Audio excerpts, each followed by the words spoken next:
नमस्कार, एक बार फिर स्वागत है आप सभी का न्यूज गंगा पर और मैं हूं आपके साथ निशा भारद्वाज। और आज के इस बुलेटिन में नजर डालेंगे दोपहर 12 बजे तक की सबसे बड़ी खबरों पर। तो चलिए बिना वक्त गवाए जानते हैं आज दोपहर 12 बजे तक की सबसे बड़ी और मुख्य खबरों पर।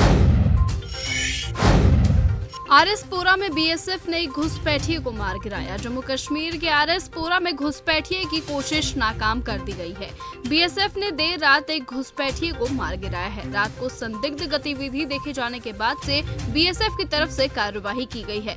6 से 7 राउंड फायर किए गए और घुसपैठिए को मार गिराया गया। आज से लागू होगी आयुष्मान भारत योजना। दिल्ली में आज से आयुष्मान भारत योजना लागू होगी। करीबन 9 लाख परिवार को इसका लाभ मिलेगा। एनआईए ने फरार मुख्य हमलावर को किया गिरफ्तार। एनआईए ने केरल के पालकक्कड़ में 2022 में बीएफआई द्वारा प्रायोजित आरएसएस नेता श्रीनिवासन की हत्या मामले में कथित मुख्य हमलावर को गिरफ्तार कर लिया है। मणिपुर में शांति बहाली के लिए आज दिल्ली में बैठक। दिल्ली में आज मणिपुर को लेकर एमएचए की बैठक है। बैठक में कुकी मैताई समुदाय के नेता शामिल होंगे। दरअसल ये बैठक मणिपुर में शांति बहाली के लिए हो रही है। मणिपुर में राष्ट्रपति शासन लागू हुआ है।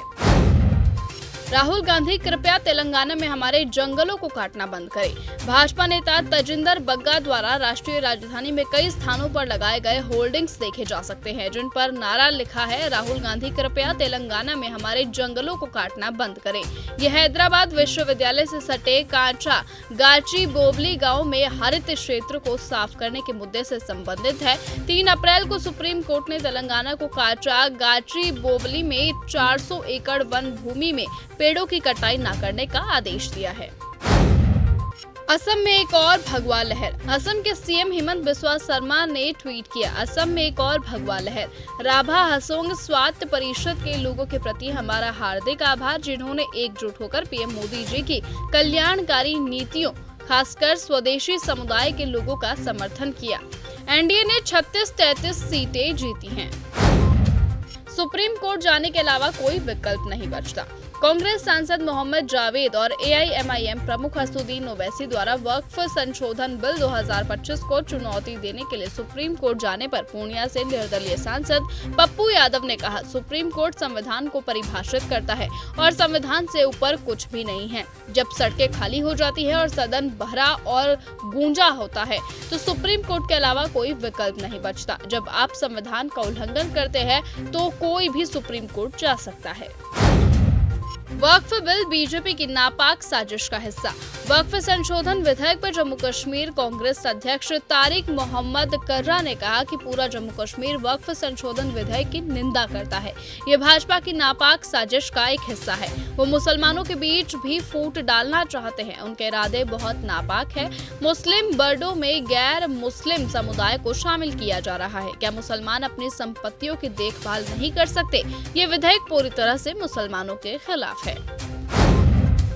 महादेव ऐप मामले में बोले अरुण गोविल। भाजपा सांसद अरुण गोविल ने कहा, महादेव ऐप विवादों में रहा है और इस मामले में बॉलीवुड से लेकर छत्तीसगढ़ के नेताओं से पूछताछ हो रही है। सरकार को उन लोगों के खिलाफ सख्त कार्यवाही करनी चाहिए जो अवैध गतिविधियों में शामिल है। युवा देश का भविष्य है और वे इसमें शामिल हो रहे हैं, आत्महत्या कर रहे हैं तो देश का भविष्य उज्जवल नहीं होगा। सरकार को सख्त कार्यवाही करनी चाहिए।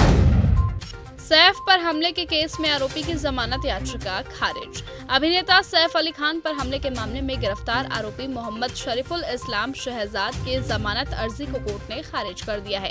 कोर्ट में सरकारी वकील ने कहा कि शरीफुल देश छोड़कर भाग सकता है या गवाहों सबूतों से छेड़छाड़ कर सकता है। बता दें कि कोलकर मुंबई पुलिस ने अपने जवाब में जमानत का विरोध करते हुए कहा कि जांच से पता चला है कि आरोपी एक बांग्लादेशी नागरिक है और भारत में अवैध रूप से रह रहा है। इसीलिए अगर गिरफ्तार आरोपी को जमानत पर रिहा कर दिया जाता है तो इस बात की प्रबल संभावना है कि वो बांग्लादेश भाग जाएगा।